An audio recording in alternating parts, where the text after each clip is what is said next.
এর মতো এবছরে আমি তালের আর ফুরুলি বানাইনি।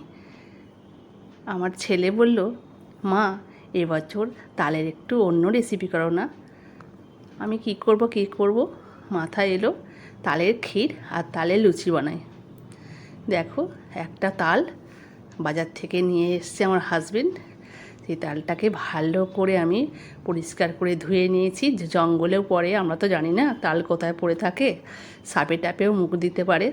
তাই তালটাকে ভালো করে প্রত্যেক বন্ধুকে বলছি তালকে আগে ভালো করে পরিষ্কার করে ধুয়ে নেবে।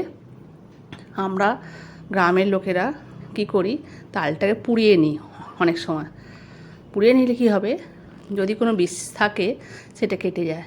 আমি দেখেছি আমার ঠাকুমাকে, মাকে। দেখো, আমি তালটা পোড়াইনি, আমি পরিষ্কার করে নিয়েছি, ধুয়ে ভালো করে একটা চৌবড়ি নিয়ে চেঁচে নিয়েছি।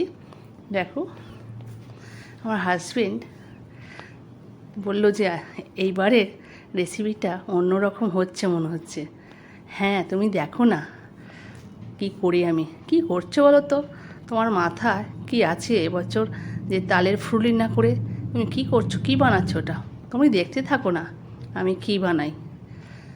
তার চটচট করে আমি তাড়াতাড়ি কড়ার মধ্যে দুধ ফুটিয়ে তালের কিছুটা নিয়ে নিয়ে আমি নাড়াচাড়া করে তার মধ্যে 4 চামচ চিনি দিয়ে, দেখো বন্ধুরা, এটা আমি করে নিলাম তালের ক্ষীর।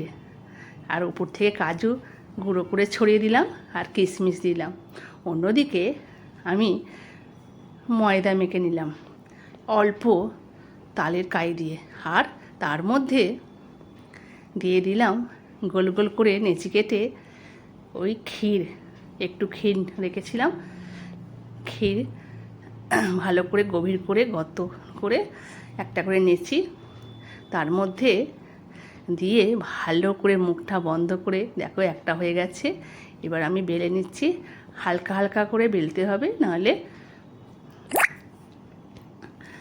বেরিয়ে যাবে বেলার সময়। ওদিকে কড়া বসিয়েছি, তেল গরম হয়ে গেছে।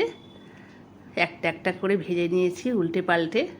দেখো, আজকে আমার তালের লুচি, ফুলকো লুচি হয়ে গেছে।